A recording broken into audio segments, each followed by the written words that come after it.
look back now on everything you've done with Cuts, everything you have coming up, what are like the biggest takeaways if someone's listening that wants to start a clothing brand, wants to start at any company? Like, what's your biggest takeaways from like these last 3 years of what you've been able to do?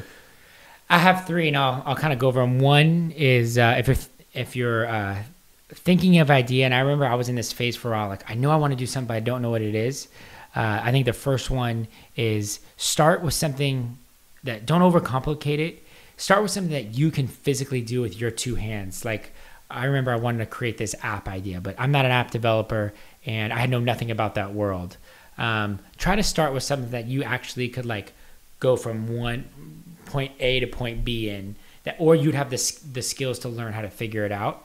I think it's so important. Like have a little bit of practicality in what your dream is. And I think sometimes in our climate now, it's like, I want to, save the world and all of this, and it's not really like it's not actionable. It's not tangible. It's not tangible. Not tangible. Yeah. That's what I meant. And then the second thing is when you're building out your team, it's so important to find people that do different things than you. Carter, when he came into the business, even to this day, he's so much different than me. He's an accounting guy, and he calms me down when I'm high energy. I'm nervous. We have in e-commerce, you'll have days you think you're rich, and then the next day you've lost it all. And so having someone to kind of keep me level has been big. And then the third thing is don't be afraid to try something new.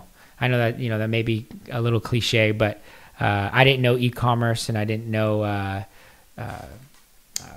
like manufacturing, but I was able to figure it out, and and I went for it. What gave you that sense to figure it out? What gave you that like mentality?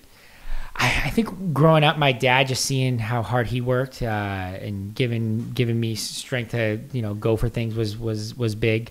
Obviously I know Brandon's last podcast, but Kobe was a big inspiration for me too. I was a big basketball fan growing up, and and I think I did have passions. Like I remember waking up for basketball.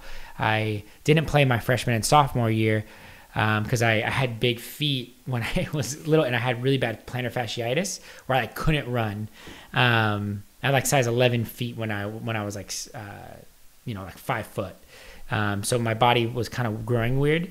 And then my junior year, I remember being like, I got to make the varsity team. I only have 2 years, and I worked, grinded, and that was my whole world. But I think when you're like growing up and it's just, you need passions. Like that's my one fear for the younger generation, with so much media and so much attention that you can always just be entertained.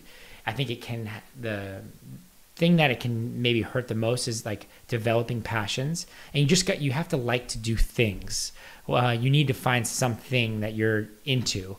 And you just need to do it. Like you need to have a good palate for things. When I was in college, one of my buddies was like, Steven, you never try any food. Your palate is really weak. You need to try more things. And I think that's such a good analogy for like how to get started in business.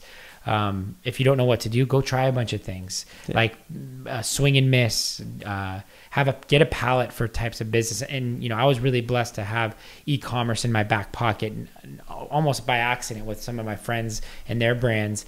And it really gave me a palate for like what's possible. Even one meeting, like with yourself, if a young kid came in here and wanted to learn about your history of opening stores and doing podcasts, like he could learn so much from you just from one conversation. And I think like the winners and losers in life are the ones who just try and are curious. I think that's been big for me, is just even to this day, I think that's what makes a CEO a CEO is, you hire people to figure out the X's and O's and what you lack. And then once those people are hired, what keeps the business going forward is being curious to saying, all right, like, Brandon, what are you doing in Liquid IV that maybe we're not doing? I see this brand that sells women's clothes, like they're crushing, like we got to figure out what they're doing. And always just having that, like, all right, spirit of trying to figure out what you don't know. I think that's where my head's at right now. I'm kind of going on a tangent. No, you're good. Learning what you don't know is, and understanding how much you really have no clue is so powerful for a young founder or a young CEO to really understand, because it unlocks all this potential of you being curious and continue to push your business forward.